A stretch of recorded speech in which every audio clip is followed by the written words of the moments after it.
Bueno, lo que vamos a tratar de hacer ahora entonces es explicar un poquito gradiente, divergencia y rotor. ¿Sí? Vamos a tratar de clarificar un poco toda esa simbología y operaciones que a priori parecen raras, pero que son bastante sencillas de entender.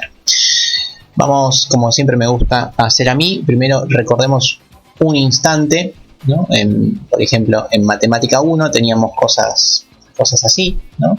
Una función escalar que nos daba como resultado un escalar, ¿no? ¿Qué teníamos? Teníamos el dominio en R1 y el resultado en R1. Para cada punto de R1 teníamos otro punto en I. Para cada punto del dominio teníamos uno de la imagen. Después, acá en Mate 3, las últimas dos clases, empezamos a ver funciones de este estilo. Funciones, por ejemplo, así, X e Y, que nos dan como resultado un valor cualquiera Z. ¿Sí? En este caso teníamos lo siguiente. Para cada punto del dominio, los puntos del dominio en este caso son de R2. Para cada punto X e Y, la misma idea que teníamos de Mate 1, ¿no? Para cada punto del plano le asignábamos un punto en Z, y esto, en vez de generarnos una curva, nos empezaba a generar alguna figura tridimensional que no era otra cosa más que una deformación del plano que generaba el dominio. ¿Sí? Okay. Este es como el salto de calidad que dimos en Mate 3 con referencia a Mate 2. Bueno, pero esto también es una función escalar, ¿no? Es una función escalar que sale de R2 y el resultado es en R1, ¿sí? Sale de las dos dimensiones y llega a las 3. Y con las funciones escalares de este estilo habíamos definido un operador que es el que se llama el operador nabla o el gradiente, el operador nabla de f, de x e y. En este caso no era otra cosa más que la derivada de f con respecto a x, coma, la derivada de f con respecto a y. ¿Sí? Esto es lo que trabajamos la clase pasada y la anterior. Ese es el primer operador, el operador nabla. ¿Estamos? Pero bueno, ahora le agregamos algo más todavía a esto que veníamos viendo, que empezamos a trabajar con funciones que ya no son más escalares, sino que tienen un aspecto así. Por ejemplo, una función que su dominio podría ser también en R2 o en R3, no importa, vamos a hacerlo en R3, pero ahora no va a ser más igualada a un escalar, sino que va a ser igualada a otra función. Es decir, por ejemplo, acá vamos a tener una f1 de x, y, z, una f2 de x, y z, y una f3 también de x, y z. Entonces el resultado de nuestra función va a ser más funciones. Esto es lo que se llama, y lo que definió ahí Juan Carlos, como un campo vectorial. Entonces ahora vamos a trabajar con campos, es decir, para cada punto del dominio no le asignamos un punto, sino que a cada punto del dominio le vamos a asignar 3 puntos, o sea, le vamos a asignar un vector. Eso se llama campo. Así que de ahora en más vamos a trabajar con campos. Para cada punto del dominio le asignamos un vector. ¿Y cómo sería la estructura de esto? Bueno, sencillo. Tenemos el dominio, en este caso el dominio que está en R3, porque así lo definí, ¿no? Tenemos X, Y y Z. Bueno, pero para cada punto de este dominio le vamos a asignar un vector por medio de estas operaciones. Entonces, por ejemplo, este punto va a tener asignado este vector, este otro punto va a tener asignado este vector, este otro punto podría llegar a tener asignado este vector, este otro punto podría tener este otro y este otro. Bueno, y así podríamos seguir con todos los puntos del espacio. Entonces acá empiezan a aparecer otros conceptos. ¿Qué conceptos? Por ejemplo, cuando uno se para en este punto que estoy tratando de marcar en azul, ¿no? Recordemos que las funciones siempre describen algo. Entonces si este campo describe, por ejemplo, no sé, el viento o cómo fluye algún fluido, si uno se pregunta qué pasa en este punto, bueno, en este punto con este dibujo sencillo estamos viendo que parecería ser que el fluido se está yendo de ese punto, ¿sí? Parecería ser. Bueno, esto es lo que se llama que el fluido diverge de ese punto, ¿sí? Porque miremos para donde miremos, vemos que tiende a irse para esos vectores. Y de forma contraria podría pasar que en algún punto de nuestro dominio podemos ver que los vectores podrían ser algo así.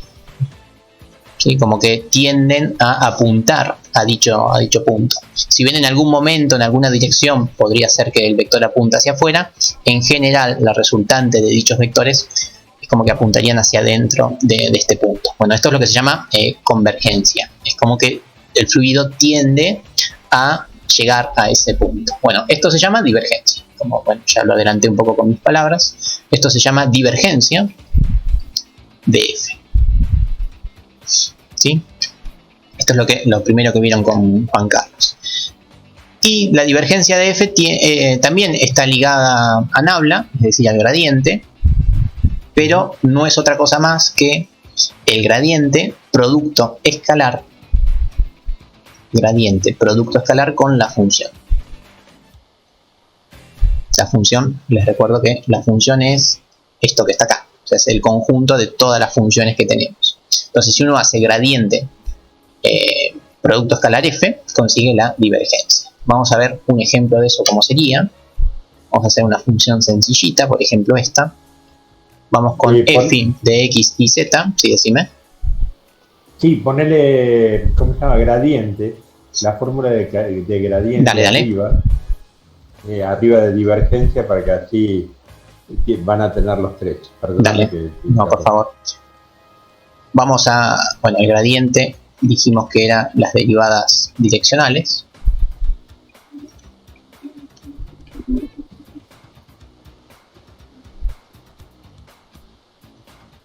Listo, este es el gradiente de una determinada función, ¿sí? Nabla de f. Bueno, y ahora vamos con esta función. Esta función ya no es más lo que era. Antes era algo así.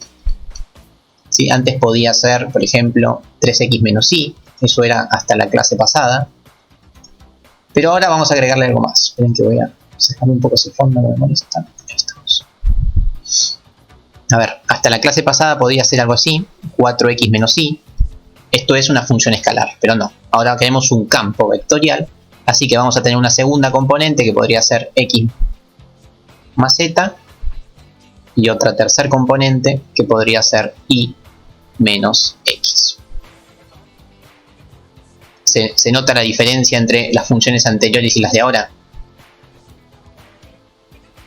Ven que ahora el resultado tiene coordenadas. Y el resultado no es otra cosa más que muchas funciones. ¿Logran discriminar esa diferencia?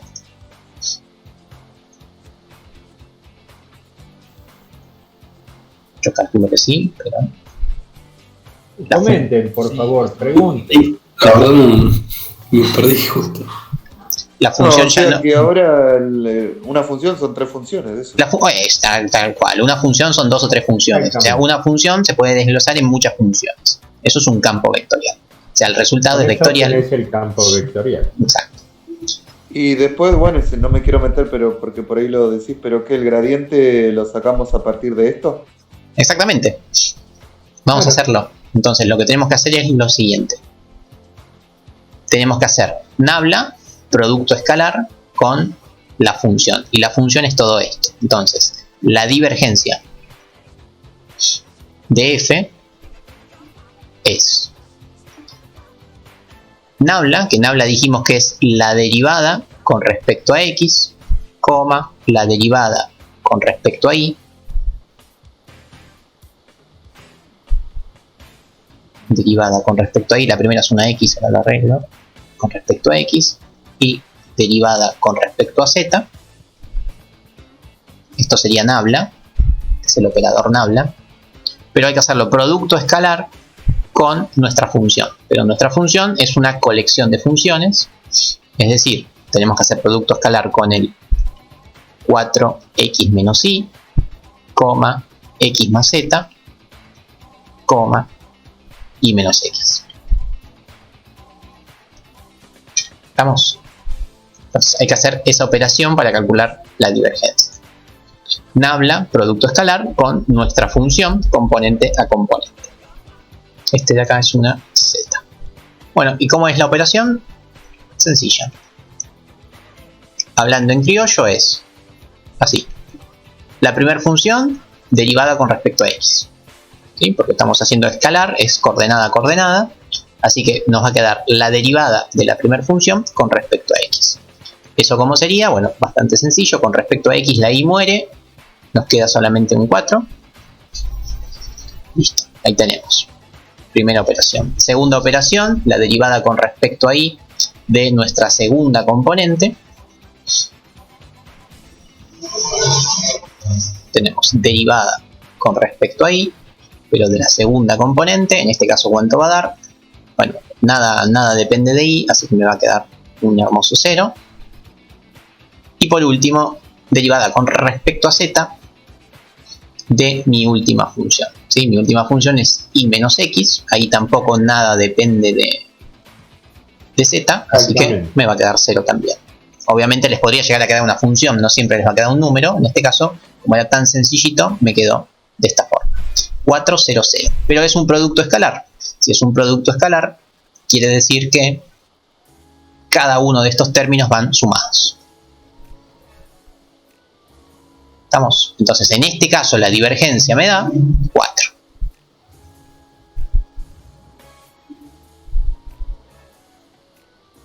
Esa es la divergencia. Y bueno, uno puede decir que cuando la divergencia en un determinado punto es mayor que 0, ¿sí? Lo que hay es lo que se llama divergencia. Y cuando la divergencia de una función en un determinado punto me da menor que 0, lo que hay es otra cosa que se llama convergencia. ¿Qué es la divergencia? Bueno, la divergencia es el primer dibujito que hicimos, ¿no? Divergencia es cuando vemos que el fluido o la propiedad tiende a irse del punto que uno está analizando, ¿sí? Es como un sumidero de esta propiedad. En ese punto estamos perdiendo esa propiedad, sea cual sea, ¿no? Diverge esa propiedad, que es la propiedad que estamos analizando. Y cuando nos da menor que 0, quiere decir que cerca de ese puntito la propiedad empieza como a venir hacia nosotros o empieza a aumentar de diferentes direcciones. O sea, hay una convergencia o una fuente de esa determinada propiedad, ¿sí? Ahí la propiedad empieza a aumentar porque vemos como que llega a nosotros, ¿sí? Bueno, eso es divergencia, ¿sí? Lo que no hay que hacer... ¿Le hago una consulta? Sí, obvio. Entonces no hacemos el diferencial y de la primer función. No. Primer función, diferencial x. Segunda función, diferencial y. Tercera función, diferencial z. Y esto aplica a tantas dimensiones como quieran, ¿sí? Podrían hacerlo con 2 también. Con 4 o con 11. Digamos así, en el orden que lo tenemos. Sí, claro. Sí. Y tenés que tener definidas las 3 funciones en cada uno de los ejes correspondientes. Tenés que respetar el orden del campo vectorial. Depende de eso. Sí, claro. Gracias. No de nada. Bueno, y eso es divergencias, ¿no? Más allá de toda la simbología rara que estuvieron viendo, no es otra cosa más que eso. Y después el otro operador que vieron es el rotacional, que la idea es la misma. Voy a hacer un dibujito, solamente que lo que uno está analizando es otra conducta. Vamos a hacer un dibujito acá. Nuevamente un dibujito en 3 dimensiones.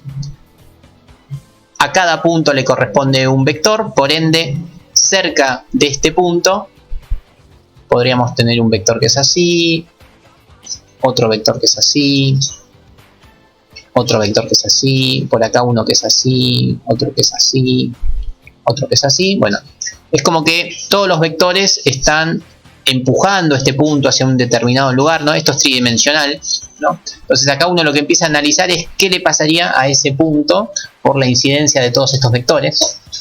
Entonces uno lo que empieza a ver es, si, más allá de si el fluido llega o se va del punto, acá uno lo que empieza a analizar es si este punto va a tender a moverse o a rotar en el eje, ¿sí?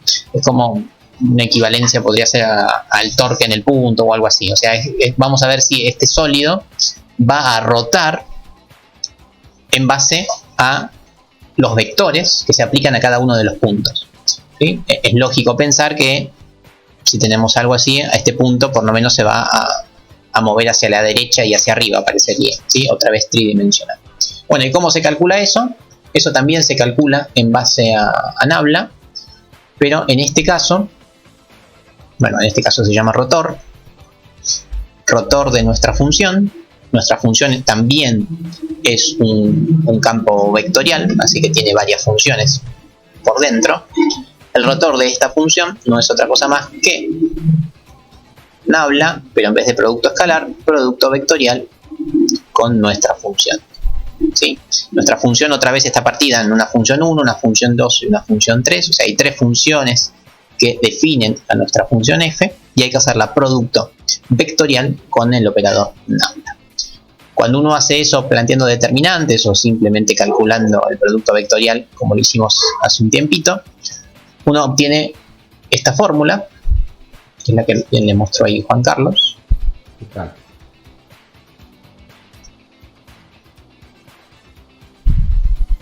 Que básicamente también está asociada a las derivadas parciales de la función, pero combinadas entre sí de esta forma.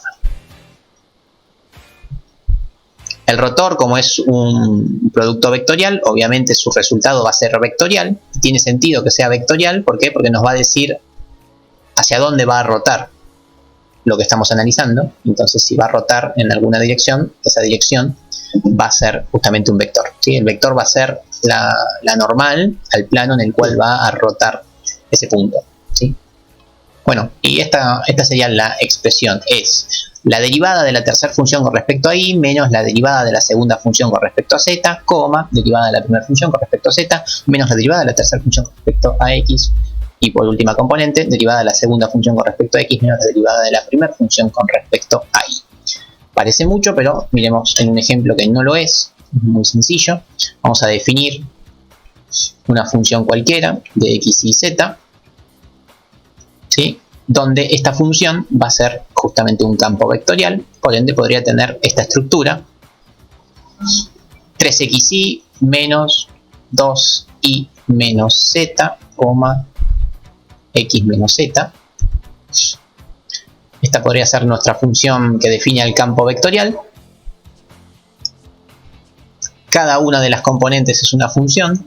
Esta va a ser nuestra f1 para mantener la simbología que tenemos en las fórmulas, ¿no? F1, arriba, o abajo, está perfecto. F2 y F3. ¿Sí? Ahí tenemos la misma simbología, pero ahora tenemos que aplicar el gradiente Nabla y ver qué nos queda. Vamos a tratar de que se vea todo. Ahí estamos. Entonces, el rotor de nuestra función f, el rotor o el rotacional de nuestra función f es f3 con respecto a y. Entonces agarramos f3, la derivamos con respecto a y, ¿y qué me da? Me da 0. Estoy haciendo esta parte. Menos f2, que es esta que tenemos acá, con respecto a z. En este caso esto es constante, y menos z derivado con respecto a z da 1. Listo, ahí tenemos el primer término del rotacional.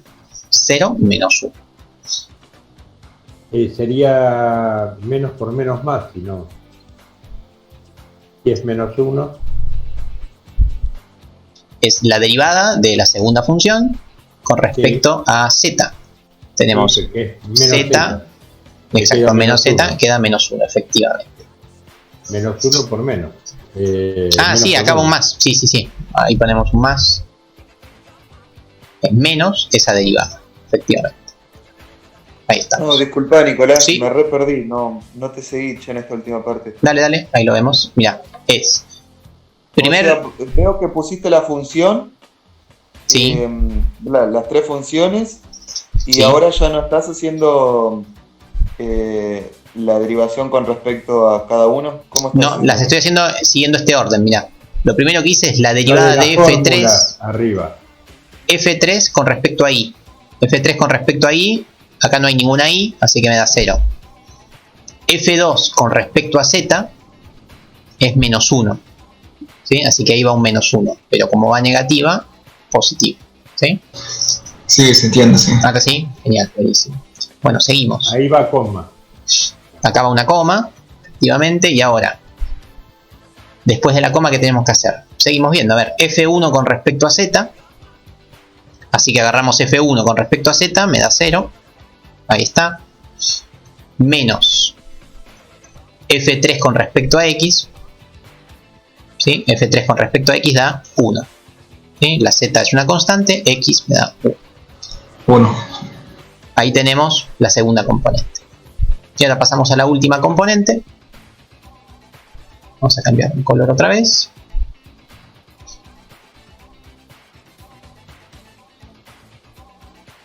¿no? En este verde. Ahora tenemos que hacer f2 con respecto a x, o sea, la segunda función que tenemos derivada con respecto a x, en este caso es, no veo la función todavía, me está tapando, acá está, f2 con respecto a x es, no hay ninguna x, buenísimo, otro 0, menos f1 con respecto a y.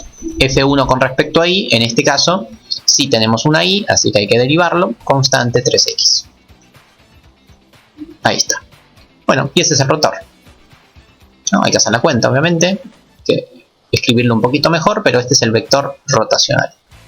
Vector rotacional que viene definido por esas tres componentes, donde la primera componente es un 1, segunda componente un menos 1, y tercer componente un menos 3 y x. ¿Sí? Ponemos las respectivas comas porque es un vector y listo. Este es el rotor de la función. Este es un rotor genérico, ¿no? Después el rotor en un punto habría que evaluar en el punto y en este caso habría que reemplazar la x por el punto que en cuestión, ¿sí? Pero el rotor es este. Bueno, y eso es lo que estuvieron ahí viendo con el PowerPoint, ¿sí? Divergencia y rotor. Uno es el producto escalar y el otro el producto vectorial entre nabla y la función, donde, como nota anecdótica, las funciones vienen dadas por muchas funciones. Eso se llama campo vectorial. Lo voy a escribir acá arriba. Los campos vectoriales están formados, como muy bien dijo Nicolás, por muchos vectores, por muchas funciones. Esto es un campo. O sea, entonces pasamos de solamente manejar uno o dos vectores, bien en un plano de 2 dimensiones, a manejar campos en 3 dimensiones. Eso es lo que les está complejizando la comprensión de este tema. Bien, bueno, por hoy terminamos.